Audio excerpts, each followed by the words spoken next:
And the one defining characteristic, and it kind of shocked me when I came across this, was that actually what characterizes these kinds of communities is a sense of struggle, a sense of conflict, because these are people who have chosen to live in ways which are distinct from the social norm, in which they situate themselves outside existing infrastructures, where they get out of their car and step onto sidewalks that are too narrow and too crowded and too crossed with traffic lanes, in which there is no cycling facility, in which the way that they would like to handle their material goods is not accounted for, is not catered for, and indeed the way in which they would like to present their lives and the values that they would like to pursue through their lives are not valued around them.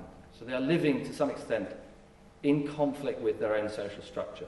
And this is it's a deeply uncomfortable place to be. It's an odd place for someone to choose to be, because one of the aspects of prosperity is actually the ability to participate in society. And if you're deliberately creating a situation for yourself where you're somehow divorcing yourself from social norms and trying to work a different kind of life, you obviously face a sort of threat to your prosperity. And the way that these people negotiate that is very interesting as well, by creating sort of alternative meaning structures.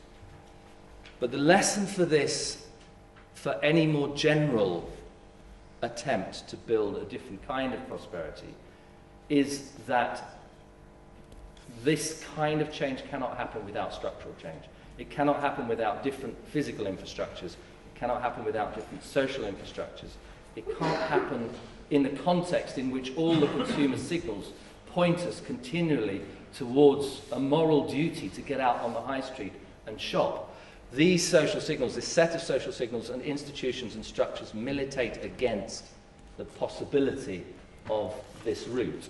And they call for really a huge investment. Again, it's a different kind of investment. It does to some extent coincide with the need for investment in the macroeconomy, but it's an investment in capabilities.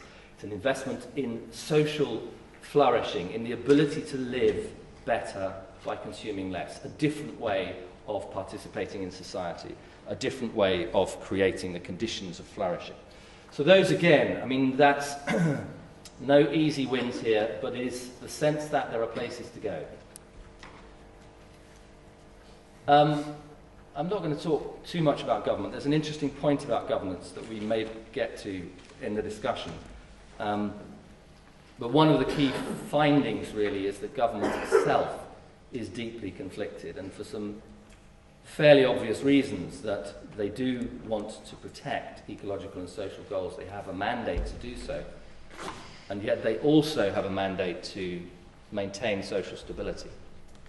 So if you live in an economic model in which economic stability depends on growth and social stability depends on economic stability, then arguably it's legitimate for government to defend continually economic growth. And yet clearly the conflict between those two positions puts government itself in a difficult position.